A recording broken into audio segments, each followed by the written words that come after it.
할렐루야. 말씀으로 하루를 시작하는 신내교회 모든 성도님들께 하나님의 은혜와 평강이 가득하길 소망합니다. 오늘 우리에게 주신 하나님의 말씀은 마태복음 20장 13절 말씀입니다. 제가 읽어드리겠습니다. 주인이 그 중에 한 사람에게 대답하여 이르되 친구여, 내가 내게 잘못한 것이 없노라. 내가 나와 한 데나리온을 약속하지 아니하였느냐. 아멘. 오늘의 말씀은 예수님께서 말씀하신 포도원 밭의 비유에 대한 내용을 담고 있습니다. 말씀을 총 두 개의 막으로 나눠볼 수 있는데요.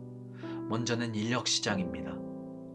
포도밭의 주인이 인력시장에 나와 이른 아침에 일할 사람들을 한 데나리온씩 주기로 하고 고용해 갑니다. 그리고는 오전 9시쯤 고용시장을 다시 방문하여 여전히 고용되지 않은 사람들을 고용해 갑니다. 그리고는 12시에도 오후 3시에도 오후 5시에도 인력시장에 방문해 놀고 있는 사람들을 포도원으로 고용해 갑니다. 그리고는 두 번째 막을 살펴보면 주인의 품삯 계산 방식이 이상함을 깨닫게 됩니다. 주인은 오후 5시 딱 1시간 일한 사람에게 한 데나리온을 줍니다. 당시 한 데나리온은 어른 한 사람이 하루 일할 때 받는 분량이었습니다. 로마 병정들도 이와 같은 봉급을 받았죠. 딱 1시간 일한 사람에게 하루치 봉급을 준다는 것은 그것을 지켜보는 일꾼들에게 큰 기대감을 주었을 것입니다. 그래서 남은 일꾼들은 나에게 얼마나 많은 삭시 떨어질까 하는 기대를 가지고 차례대로 주인을 기다립니다. 그런데 그 기대감은 금방 실망으로 바뀌게 되었습니다. 주인은 하루 종일 일한 사람에게도 1시간 일한 사람에게도 차등없이 한 데나리온씩 나눠주었습니다. 주인을 향한 실망감과 섭섭함에 한 일꾼은 주인에게 따집니다. 그러자 그 주인이 하는 말이 오늘의 말씀처럼 내가 뭘 잘못했냐는 겁니다.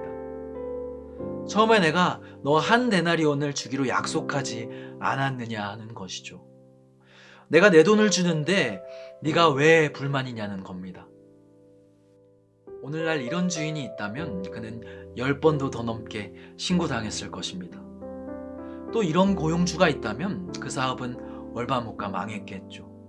그렇다면 예수님께서는 왜 이런 현실성 없는 이야기를 들려주셨을까요? 주님께서는 오늘의 말씀을 시작하시며 본문 1절에서 이렇게 말씀하십니다. 천국은 마치 품꾼을 얻어 포도원에 들여보내려고 이른 아침에 나간 집주인과 같으니. 그러니 주님께서는 처음부터 전제하고 계시는 겁니다. 이 비유가 세상에서 통용되는 이야기가 아닌 하나님의 나라에서 통용되는 이야기라고. 성도 여러분, 주인이 품꾼이 부족했습니까? 품꾼이 부족했기 때문에 그렇게 인력시장에 자주 나갔던 것일까요? 6절의 말씀을 보면 주인은 오후 5시까지 고용되지 못한 사람에게 묻습니다. 왜 종일토록 여기에서 놀고 있냐고. 그러자 7절의 일꾼은 우리를 품꾼으로 쓰는 이가 없음이니이다 라고 고백하죠. 유대인의 보통적인 노동시간은 아침 6시에서 오후 6시까지였습니다. 그가 오후 5시까지 고용되지 않았다는 말은 몸이 이상이 있거나 일을 하기 어려운 노인이었을 가능성이 충분하죠.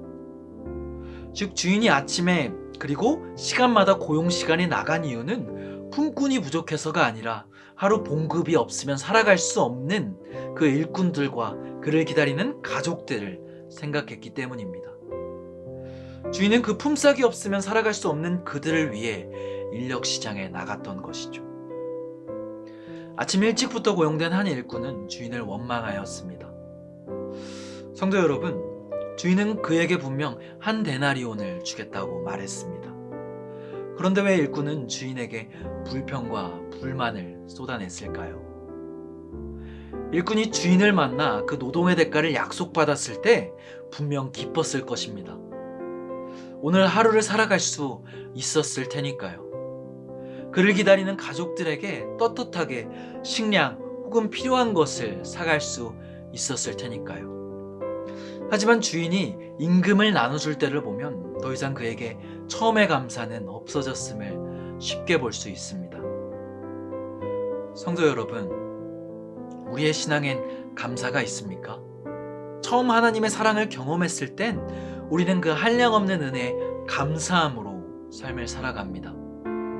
하지만 시간이 지날수록 구원은 당연한 권리가 되고 또 다른 특권을 누리기 위해 예수님께 매달리죠. 우리가 신앙생활을 오래 했다고 또 열심히 봉사했다고 더 많은 것을 누릴 수 있다는 마음을 가지는 것은 하나님의 그 크신 사랑을 축소시키는 것밖에 되지 않습니다. 우리가 어떤 선택받을 조건이 있어 하나님께 선택받았습니까? 아닙니다. 우리는 7절의 본문과 같이 우리를 품꾼으로 쓰는 이가 없었다고 말하는 그 일꾼처럼 아무것도 선택받을 조건이 없었던 사람들이었습니다. 이처럼 예수님께서 우리를 선택하실 이유는 없으셨습니다. 다만 하나님께서 우리를 사랑하시기 때문에, 예수 그리스도를 보내실 만큼 우리를 사랑하시기 때문에 구원받은 것입니다. 사랑하는 성도 여러분, 우리는 이미 축복받은 삶을 살아가고 있습니다. 세상의 주관자 되시는 하나님께서 우리의 주인이 되시기 때문입니다. 우리는 하나님 앞에 더 많이 일했다고 더 많은 것을 기대할 필요가 없습니다.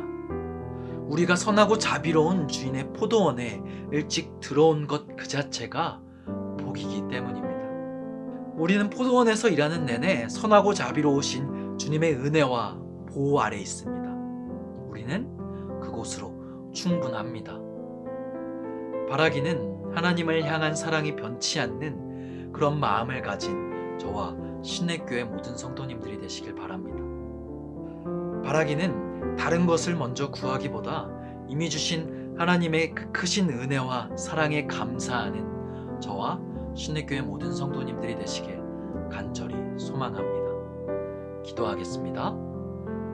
하늘에 계신 우리 아버지여, 이름이 거룩히 여김을 받으시오며 나라가 임하시오며 뜻이 하늘에서 이루어진 것 같이 땅에서도 이루어지이다. 오늘 우리에게 일용할 양식을 주시옵고 우리가 우리에게 죄 지은 자를 사하여 준 것 같이 우리 죄를 사하여 주시옵고 우리를 시험에 들게 하지 마시옵고 다만 악에서 구하시옵소서. 나라와 권세와 영광이 아버지께 영원히 있사옵나이다. 아멘.